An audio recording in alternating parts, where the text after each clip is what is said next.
नमस्कार दोस्तों, 500 क्वेश्चन की सीरीज में आज हमारे छठे नंबर का वीडियो है। उसमें हमने बहुत अच्छे क्वेश्चंस लिए हैं और बहुत अच्छे से हम उसको एक्सप्लेन करेंगे, है ना। जिन लोगों ने पुराने वीडियो नहीं देखे हैं, डिस्क्रिप्शन में लिंक है, वहां जाकर जरूर देखें।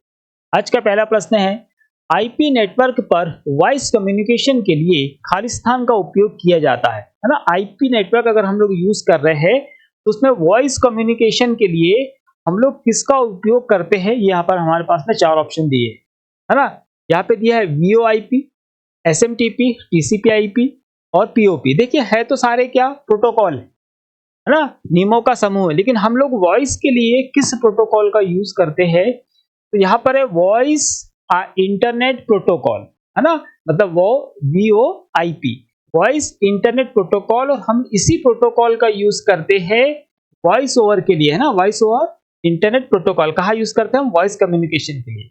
रही बात एसएमटीपी की, तो जब मेल हमको सेंड करना हो तो एसएमटीपी का यूज करते हैं। पीओपी का हम जब मेल हमको रिसीव करना हो तब यूज करते हैं। और टीसीपी/आईपी ये बाय डिफॉल्ट रूप से काम करते ही है कि डाटा अगर इंटरनेट पर फ्लो करेगा या नेटवर्क में जाएगा, है ना, तो टीसीपी क्या करता है, डेटा को पैकेट्स के रूप में बांटता है। और आईपी क्या होता है, उस प्रत्येक पैकेट पर कंप्यूटर का आईपी एड्रेस, है ना, ये इंटरनेट पे जो कंप्यूटर की पहचान होती है उसको लगाते चलता है ना। तो यहाँ पर यही होगा इस प्रश्न का राइट आंसर। अगला प्रश्न है, स्लाइड शो प्रारंभ करने के लिए पावर पॉइंट शॉर्टकट की, है ना, कि कौन सी शॉर्टकट की है जिसका उपयोग करते हैं हम पावर पॉइंट को रन करने के लिए। हम लोग स्लाइडें तैयार कर ली है, रन करना है ना। तो हम लोग यूज करते हैं F5 की का यूज करते हैं हम लोग अगर हमको स्लाइड्स को रन करना है ना। अगर F2 की बात करें तो F2 एडिट के लिए होगा, अगर आपको रीनेम वगैरह करना है फाइल को या किसी फोल्डर को, तब हम इसका यूज करते हैं। कंट्रोल एस सेव करने के लिए, कंट्रोल वी पेस्ट करने के लिए, है ना। तो ये बहुत ही आसान से इसका आंसर लग जाता है। और ये वाला प्रश्न बहुत बार सीपीसीटी एग्जाम में पूछा गया है ना। तो इसको एटलीस्ट हमको ऐसे जितने भी प्रश्न आते हैं वो कम से कम हमको तैयार रहे, ताकि कुछ तो स्कोर हम लोग थोड़ा सा ज्यादा करके लेकर आएंगे। चलिए अगला प्रश्न देखते हैं। किसी एक एप्लीकेशन से दूसरे एप्लीकेशन में छवियों, है ना, मतलब इमेजेस और डाटा को एक्सचेंज खालिस्तान के द्वारा किया जाता है ना। कि एक आप किसी एप्लीकेशन में काम कर रहे हैं, दूसरे एप्लीकेशन में आपको छवियों मतलब चित्र, है ना, और डेटा को एक्सचेंज करना है, तो हम कैसे कर सकते हैं, है ना। जाहिर सी बात है कि एक एप्लीकेशन में काम कर रहे हैं, दूसरी एप्लीकेशन हमको ले जाना है, तो हम क्या करेंगे, हम ले जाएंगे भैया कॉपी करके ही ले जाएंगे। अब यहाँ पे ऑप्शन क्या हमारे पास में, आइकन, कंट्रोल पैनल, क्लिपबोर्ड और थंबनेल, है ना। तो हम कॉपी करके ही ले जाएंगे। और जब भी हम कॉपी करते हैं तो हमारी इमेज हो या डाटा हो या कुछ भी हो, अगर हमने कॉपी किया है तो बाय डिफॉल्ट रूप से कहाँ जाकर सेव होता है, ये भी हमारे एग्जाम का प्रश्न है ना। तो बाय डिफॉल्ट रूप से कहाँ जाकर सेव होता है, वो सेव होता है भैया क्लिप बोर्ड में, है ना। तो क्लिप बोर्ड की सहायता से हम फिर किसी भी एप्लीकेशन में उसको ट्रांसमिट कर सकते हैं या एक्सचेंज कर सकते हैं, है ना। जैसे हमने कॉपी किया तो डाटा कहाँ चला गया, क्लिप बोर्ड में, और क्लिप बोर्ड से फिर आप किसी भी एप्लीकेशन में यूज कर लीजिए, है ना। रही बात आइकॉन, तो आइकॉन किसी एप्लीकेशन या फाइल की पहचान होती है, छोटी सी आकृति में हमको दिखती है ना। कंट्रोल पैनल कंप्यूटर संबंधित जितनी भी सेटिंग्स होती है वो कंट्रोल पैनल में हमारे पास में होती है। थंबनेल क्या होता है, तो थंबनेल किसी भी बड़े इमेज का या स्लाइड का या पेज का एक छोटा सा चित्र या आकृति होती है, जिसमें देखकर हम पहचान लेते हैं कि ये किससे रिलेटेड, ठीक है, तो वह इसका यूज करते हैं। चलिए अगला प्रश्न है, खालिस्तान प्रिंटर रेजोल्यूशन निर्धारित करने के लिए उपयोग किया जाता है। मतलब प्रिंटर का रेजोल्यूशन जो होता है ना, वर्टिकल और हॉरिजॉन्टल पिक्सेल्स की संख्याओं का गुणनफल, है ना। तो जो रेजोल्यूशन होता है इसको निर्धारित करने के लिए किसका उपयोग किया जाता है, ये हमसे पूछ रहा है ना। देखिए जब भी प्रिंटर के रेजोल्यूशन की बात आती है तो हमसे सीधे सीधे बोला जा रहा है कि कौन सा जो प्रिंटर होगा वो अच्छी क्वालिटी का होगा। हम कब बता पाएंगे, जब हमको उसका रेजोल्यूशन पता होगा, है ना। तो रेजोल्यूशन को निर्धारित करने के लिए हम इसका उपयोग करते हैं, तो हम लोग उपयोग करते हैं डॉट पर इंच का, मतलब कि सॉरी डीपीआई का, है ना। डीपीआई ही इस प्रश्न का राइट आंसर होगा। कितने डॉट एक इंच में होंगे, उसी से हमको पता चलेगा कि हम लोग क्या लिखना चाह रहे हैं, क्या बताना चाह रहे हैं, है ना। तो जितने पास में हमारे क्या होंगे, डॉट्स होंगे या पिक्सल्स होंगे, उतने अच्छा क्या बनेगा, हमारा प्रिंट बनेगा, है ना। तो प्रिंटर के रेजोल्यूशन के लिए हम लोग डीपीआई डॉट पर इंच का ही का उपयोग करते हैं उसकी गुणवत्ता निर्धारित करने।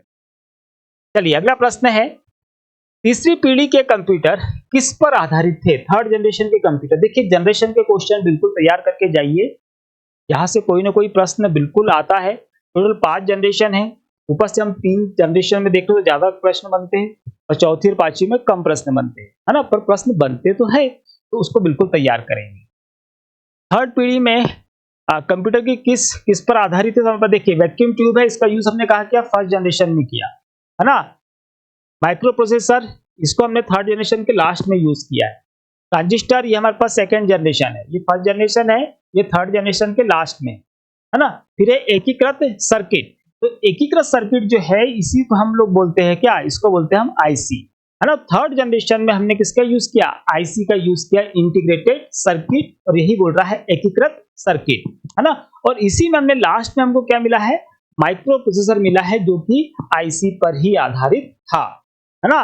तो याद रखेंगे प्रश्न जो है बहुत लोगों ने इसका आंसर लगा दिया होगा, है ना। तो ये अगर दोनों ऑप्शन में आपको मिल गए हैं तब तो यही लगेगा, आईसी ही लगेगा, क्योंकि आईसी से ही मिलकर फिर हमने क्या बनाया? माइक्रो प्रोसेसर बनाया है ना। तो ये थोड़ा सा आपको कंफ्यूज करेगा, तो याद रखेंगे कि ये हमको माइक्रो प्रोसेसर मिला तो है थर्ड जनरेशन में, लेकिन लास्ट में मिला, है ना। वहां पर हमने पहले किसका यूज किया है? आईसी का यूज किया है, और इसी में बाद में हमने इंप्रूव करके माइक्रो प्रोसेसर बनाया है, ठीक है।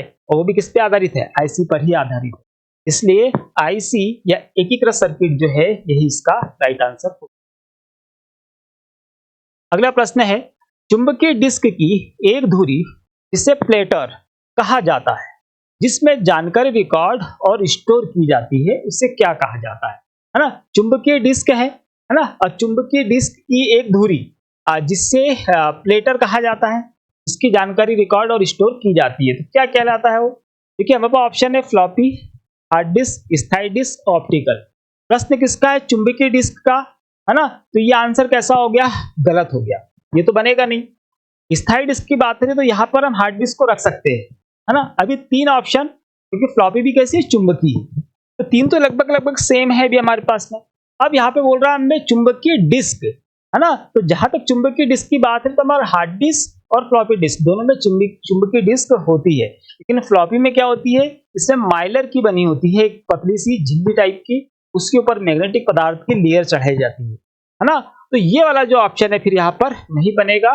प्रॉपर जो डिस्क की बात होगी, हार्ड सरफेस जो हम यूज करते हैं, तो वो किसका है? वो है हार्ड डिस्क का। हार्ड डिस्क के अंदर ही डिस्क लगी होती है ना, जिसमें डाटा ट्रैक और सेक्टर के रूप में हम लोग स्टोर करते हैं, है ना। तो यही हार्ड डिस्क क्या होगी? इस प्रश्न का राइट आंसर होगी, जिसमें हम रिकॉर्ड स्टोर किया जाता है। फ्लॉपी का जो यूज करते थे हम लोग डाटा ट्रांसमिट करने के लिए, एक कंप्यूटर से दूसरे कंप्यूटर में किया जा सकता है, इसमें डाटा हम लोग स्टोर करके नहीं रख सकते हैं, है ना। दूसरी चीज की बहुत छोटी आती है ना। इसमें सबसे बड़ी जो डाटा स्टोरेज की साइज है वो है 1.44 MB डाटा, है ना। तो उसमें कितना डाटा आप लोग रखोगे? ठीक, तो यहाँ याद रखेंगे हार्ड डिस्क इस प्रश्न का राइट आंसर है।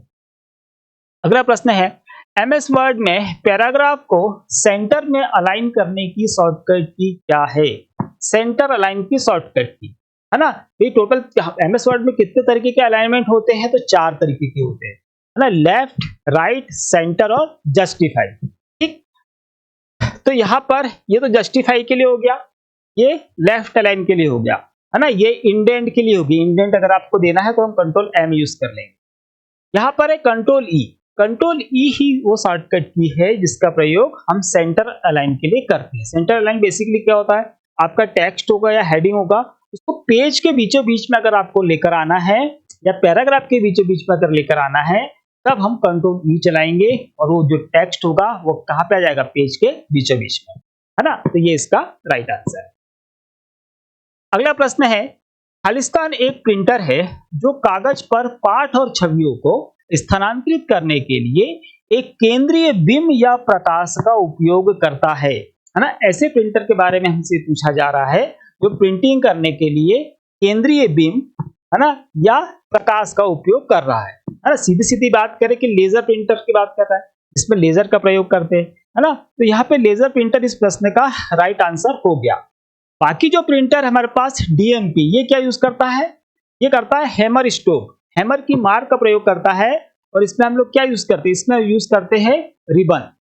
चेन प्रिंटर की बात करें तो ये भी इम्पैक्ट प्रिंटर है ना, ये भी हैमर की मार का प्रयोग करता है और इसमें भी क्या यूज होता है, रिबन यूज होता है। इंकजेट प्रिंटर जो है, इसमें जो प्रिंट की तकनीक हम यूज करते हैं वो हम करते हैं स्प्रे की, है ना, शाही की फुहार। तो इसमें जो यूज करते हैं हम लोग इंक यूज करते हैं और उसको भी स्प्रे करके प्रिंट करते हैं।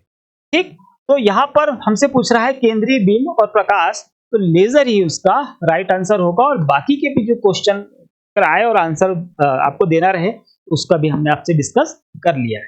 ठीक है, तो इन प्रश्नों को अच्छे से तैयार करिएगा। अगला प्रश्न है, एमएस एक्सेल सीट में A1 की सामग्री 3 तथा A2 की 6 है और A3 में A1 प्लस A2 सेल 3 की सामग्री को सेल बी पे कॉपी किया जाता है तो क्या होगा, है ना। कुल मिला के ये हमारे पास एक्सेल का है क्वेश्चन है ना। इसको आप समझ लेते हैं हम लोग। प्रश्न क्या कहना चाह रहा है, प्रश्न कहना चाह रहा है कि एक्सेल की सीट है ना, तो हम एक्सेल की सीट बना लेते हैं। ये एक्सेल की सीट बन गई, है ना। इसमें हमसे जैसे ऊपर जो होता है जहां पर कॉलम होते हैं, कॉलम की जो हेडिंग होती है, कॉलम हेडर कैसे रहते हैं, वो कहलाते हैं ए बी सी और डी, इस तरीके से बनते हैं, है ना।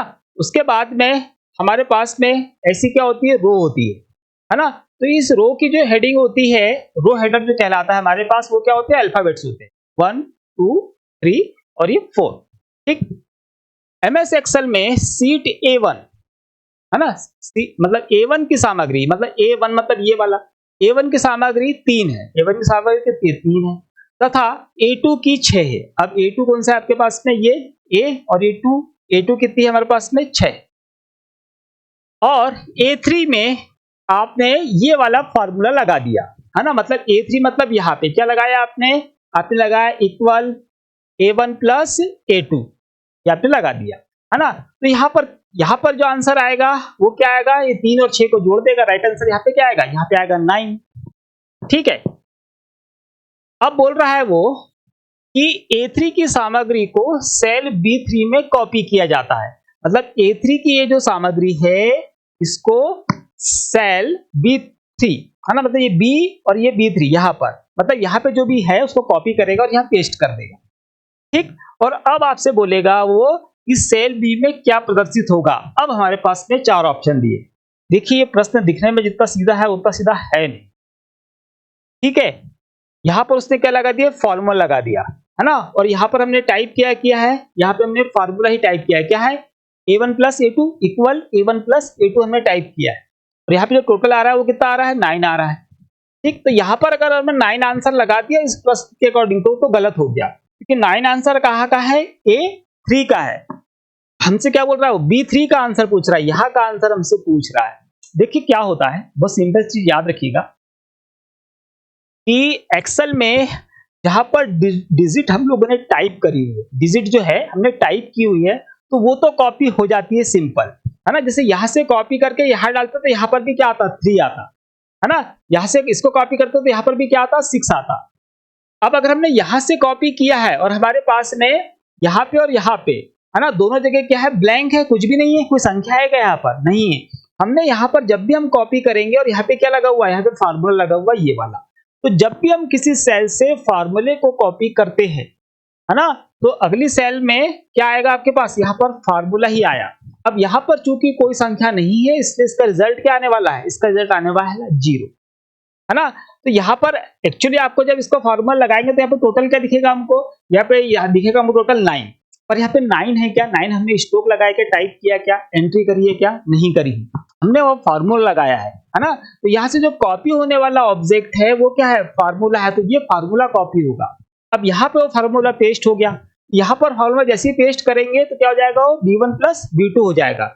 लेकिन B1 और B2 में कोई संख्या नहीं दी उसने, हमको ब्लैंक दिया है उसने, है ना, इसलिए इसका जो राइट आंसर आएगा क्या आएगा, वो आएगा 0, है ना, 0 इसका राइट आंसर होगा। कुल मिलाकर आप ये याद रखिए कि किसी भी सेल में अगर फार्मूला लगा हुआ है, भले चाहे वहां पे आपको टोटल दिखा रहा है ना, और उस सेल को अगर आप कॉपी करोगे तो जो टोटल है वो कॉपी नहीं होगा, उस जगह पे लगाया गया फार्मूला कॉपी होगा।